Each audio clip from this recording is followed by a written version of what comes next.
SBN, Sports Business Now. SBN is a division of Row 27, the digital sports marketing company, celebrating 5 years of creating TV spots, intro videos, and microsites for over 150 teams. See our work at row27.com. And by FanMaker, digital marketing tools for sports teams, featuring FanMaker Rewards, the most comprehensive and popular fan loyalty and reward system. Learn more about our apps at fanmaker.com. SBN Live. Welcome to SBN Live, episode 30. My name is Max Huber. This is where sports marketing and technology meet. I'm joined this week by co-founders of Row 27, Jason Cole and Jonathan Dusing. Jason, how are we doing today? Doing good. Excited about some topics today. It's great that we all wore some version of purple. Yeah, it's kind of by accident. Yeah, it really looks ridiculous. Yeah. I'm going to blame John. He didn't send out the email this morning about what we should all wear. So, sure. So, sure. John, maybe we just need to color coordinate for all future episodes. It'll look really funny on the website when you scroll. That would be awesome. Anyway, we look like Easter. So yeah, let's get into some blue. And speaking of blue, we're talking about Kansas. They are quietly monetizing the last valuable piece of this college sports TV. They sold their third-tier rights to Time Warner Cable Sports, Comcast, and ESPN3 in separate deals negotiated by IMG. It's only going to be about 6 games for basketball, 4 of those non-conference games, 2 exhibitions, and 1 football game. But, these are basically games that are owned by the school or a marketer like IMG and usually non-conference or lower-level football games. Mm-hmm. But they have actually gone out and sold these. And, is this something we're going to see more of moving forward from schools just trying to bring in more revenue? Yeah, I think absolutely you'll see more of it, and you'll see a lot more of it happening online of streaming entities. When the Pac-12 deal was up, I know Google had played around of possibly making a play there to have it on YouTube. It never even made a bid. And I think when you see the current deals that have been signed expiring in 2019, 2020, the bidders are going to be completely different. I mean, cable will almost be dead at that point in time, as we know it at the very least. And you'll end up seeing a multitude of streaming organizations like Netflix bidding for SEC games. And I think this is sort of the harbinger or starter of that, with the majority of this deal being on ESPN3. Mm-hmm. And that's going to be extraordinarily cool to watch. Because ESPN3 is basically just streaming. It's Hulu by ESPN. Yeah, exactly. That's all it is. So I think that's really neat. And I think that, it'll be interesting to see how that affects conference realignment. Like, is it easier at that point in time if you can sell all of your own rights as USC to Hulu? Do you need to be in a conference? And do we see more Notre Dames emerge, or do you see more teams align themselves by national notoriety instead of by region?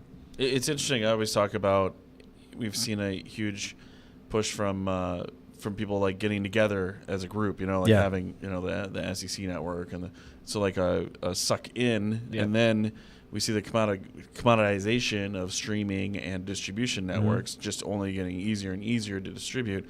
And I think, it'll just pop right back out, and you'll have a million Notre Dames that'll just own their future. The complete opposite, I think, argument you can make off of that is that, and I think that's more likely because I think you're going to have people looking out for their own self-interest too much. Versus carrying the water. What's the difference in between most of the professional leagues and college? It's that the professional leagues, you have one bidder. Like, no one's bidding to watch AAA baseball.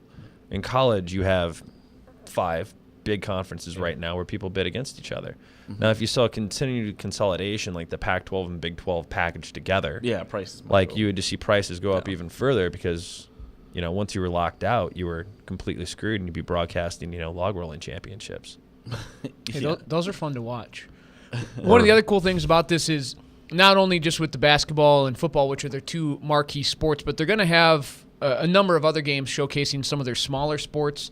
You're going to maybe get some baseball, some volleyball, possibly some women's basketball. So it might bring some notoriety and recognition to these teams. Kansas is already a big name, but some of these less marketable sports are now going to get some airtime where people are, like you mentioned, are able to bring it up on their phone, on their iPad, wherever, and watch it online. Yeah, we're almost there now, but in 5-10 years, I mean, there's no reason why every little thing won't be streamed somewhere. Mm-hmm. And it's great for all the Olympic sports getting a lot more exposure. Absolutely, and if you're a highly prized recruit for men's gymnastics or whatever it is, and you want to move, you're being recruited across the country or from New York to Kansas, having your parents and your family know that they can see every single one of your events on ESPN3 or streamed live is, that's a selling point to the recruit. Mm-hmm. And that's something that you're just beginning to see monetized outside of something sitting on a college website, something that you're seeing turned into being a very professional produced piece by an ESPN or a Comcast.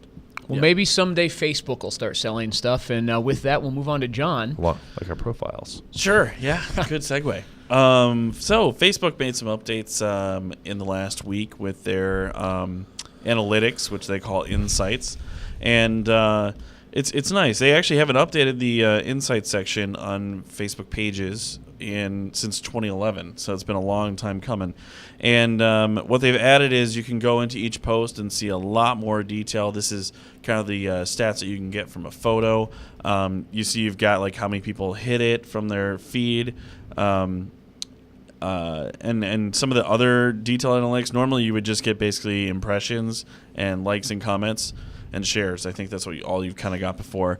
And then below that, they've got kind of a new metric called engaged, so people engaged, which is cool because it basically gives you stats of the people who actually do stuff with your feed items, what their demographics are. And so you're used to seeing all these demographics and locations information and stuff, but now they're breaking out the engaged people versus the non-engaged people, which is probably for the better because with all the changes that have happened to the Facebook feed, your engaged users is getting a lot smaller compared to unengaged. And the unengaged people truly are unengaged because Facebook is not even showing them your stuff anymore lately. So really, really good update to pages. Insights, it's invite only right now. They're just kind of rolling it out probably to just like bigger institutions. I imagine some of our clients are probably going to start seeing it because some of them are, obviously have a pretty big presence on Facebook. And general availability, I would guess in about a month or so. They haven't actually announced that, but usually in a couple of months they'll have it open for everybody. So nice. I believe they're also a lot faster. There's not quite as much of a delay. So this is good. It's definitely something that, if you really do have to analyze what you're doing on Facebook, which actually brings me to, they had another update today with the ad network settings, so you can see a lot more detail into your ads and how they're doing. And it's also real time instead of being delayed like it used to be. That's huge. Yeah. And I think people really do need to look at their stats in there because I think pretty much no one should be advertising on Facebook if you're a sports team, unless you have a really, really specific objective. Because it's just a great way to throw away some money. And now Facebook is giving you some great statistics and data to back that up. Just looking at this, you're able to see a better geography or language that you're using. If you need to, if all of a sudden you see that you have a large Spanish market that's looking at it, maybe you. Well, and you see the age breakdowns, which you've always been able to see, but at least now it's just engaged people. So, it might be a little different. Maybe you have an engaged group or a group that's engaged a lot more, at least percentage-wise. Like on this example they give, the people that are on the second column there, I don't see that, can't read the age, but they're almost all of them are engaged versus the one below it. Look like about 70% of people are engaged. So those are some good that's some good data. So cool. Jason, any comments on it? Yeah, I'm not sure because I haven't looked at this as much as you have, John, but can you burrow in on the engagement stacks based upon specific pieces of content, or is it still just general for your whole page? I think, this is about all your content together, but I'm not sure about that. I don't think you can go down quite that far, but gotcha. It's more data at least. And all of this just is basically to support their ad network and to make it more and more transparent as to how those kind of things are doing. So, cool. Anyways, that's what's going on with Facebook. Twitter also didn't really make any announcements, but they did talk a little bit at a conference. The CEO Dick Costolo was speaking at a conference and maybe leaked or whatever, mentioned a couple of things that they might be working on. And one is really applicable to sports teams, talking about like a DVR type situation for Twitter. So they know during an event, you've got a million tweets going on, and they're ebbing and flowing with what's happening in the live event, and they think that's really interesting, which it is. And so an ability to possibly kind of rewatch that, in real time as it happens, or to look at an event and see how it's, going along, and where the big climaxes are. So you can fast forward to the moment the Heat, won the title, and whatnot, like on Facebook or Twitter, and kind of look around. So they talked a little bit about what they did with the Olympics, pulling out some athletes and like famous people tweets, and they thought it was actually not very successful because they felt like it really missed the whole roar of the crowd, which is is at least how Twitter sees it, the entire point of Twitter. It's not about like necessarily the one athlete's tweet as it is about the thousands of tweets around a moment. Yeah, exactly. So they want to. I think we'll probably see some experimentation with the Olympics this year with Twitter. I think they've been more and more like building things on top of their like Twitter for Twitter music and whatnot. I think we'll see something with live events probably happen in the next 6 months or so. There's a lot of potential there to kind of have something where you're scrolling through, where you can see a graph and scroll through. I mean, there's just a lot of visualizations you can do surrounding events. Like seeing that type of overlay 25 years from now around one of these events would be. And some third parties are doing similar stuff too. So, just don't ask me which one. But I feel like I've seen some stuff, charting tweets over time of during a game or something. So I like that at because least now it's on Twitter's radar too. Right. After a game, sometimes you're just trying to go through things, and your Twitter stream is so flooded that just to be able to see it in chronological order like that, and where it's fitting in, I think it's actually great. One exact thing that you mentioned too is right now what people do is they start and they just work backwards. Right. And that's you get what do you call it? Like secrets, like like you find out about stuff, and you're like, what? It's not the best way to do it, obviously. Right. You want to go the other way, or you want to look at the whole time span and be like, these are the moments I should pay attention to. So we should see some solutions from Twitter sometime in the future about that. Cool. Anything else? No. Well, let's move on to your next topic then. Yeah, the Big East finally has a new commissioner. Val Ackerman was announced as the new commissioner of the new Big East, which features 7 schools from the original Big East: Creighton, Butler, and Xavier. And this is unique because she is a new hire that is not coming from inside the collegiate ranks. She's never held an administrative post inside college athletics. She has done some research surrounding women's basketball for the International Basketball Association just recently on the state of women's hoops here in America, which is really cool. But she grew up in the NBA.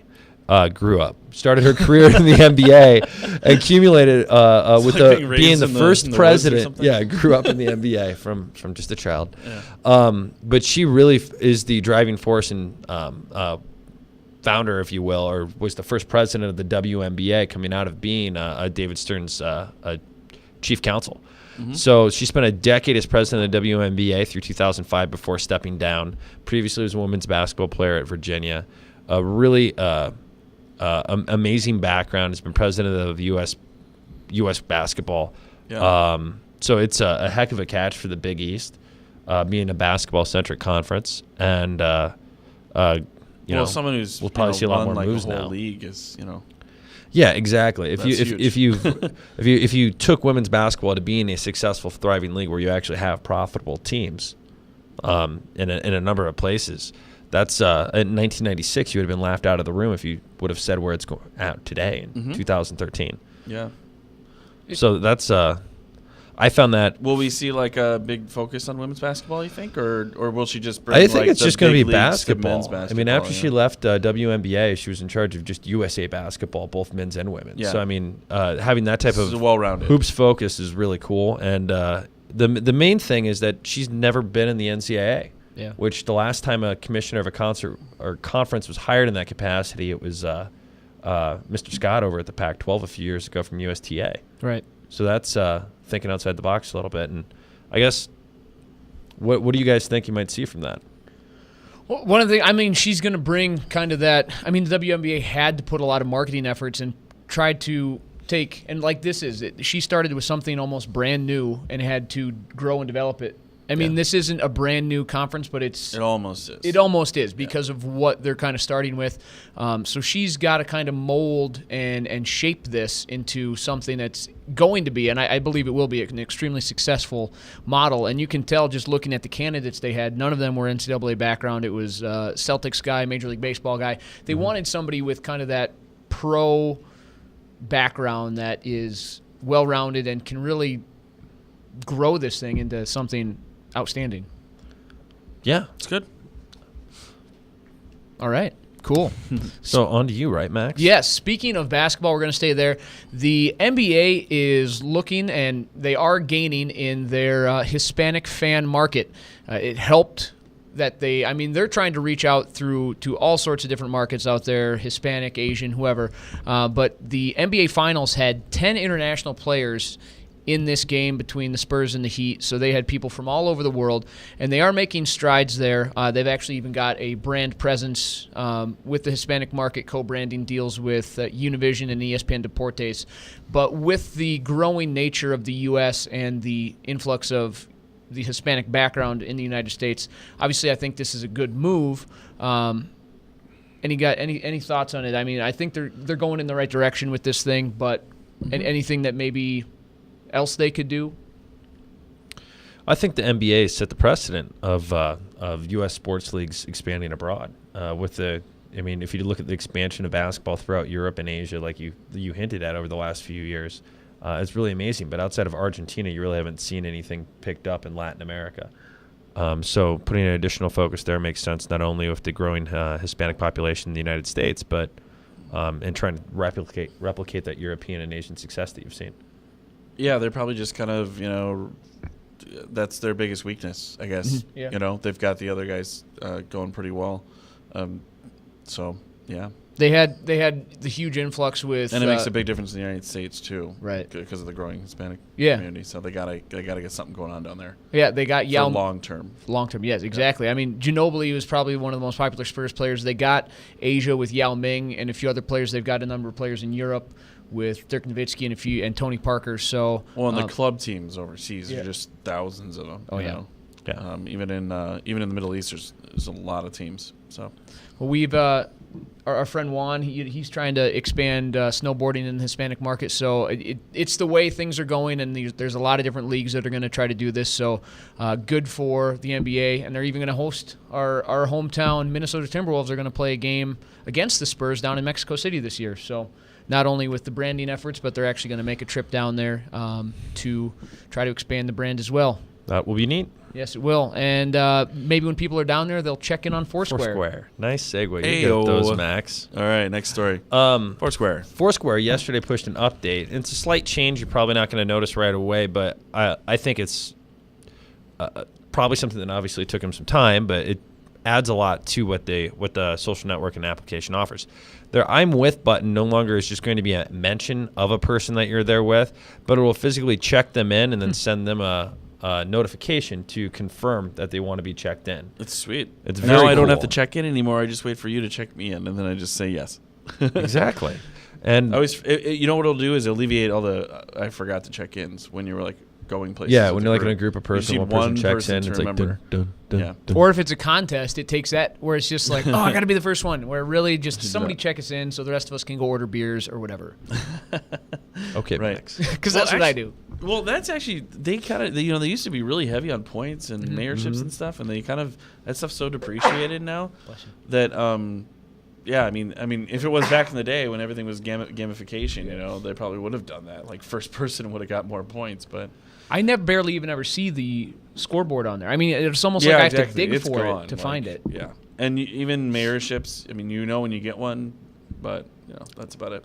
Yeah, it's a lot more of just letting people know where you're at and leaving tips. It's I use it so much more than Yelp when I'm looking at places. It's kind of crazy.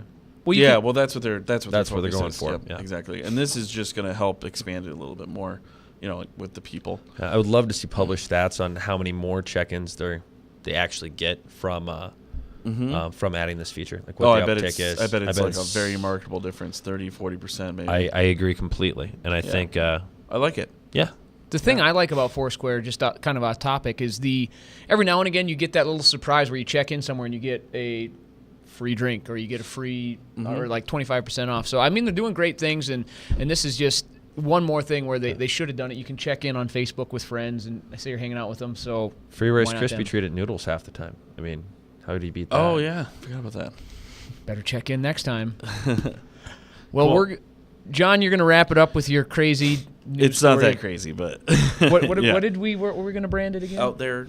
Out there. Yeah, out there. Okay. All right. Well, this isn't that out there because it actually happened in professional sports. But I don't know if we're gonna just roll it right now. There's a campaign going on with leaving a voicemail for LeBron James, where you can call a phone number and leave a voicemail, and we'll play a little bit of it so you can hear what it sounds like.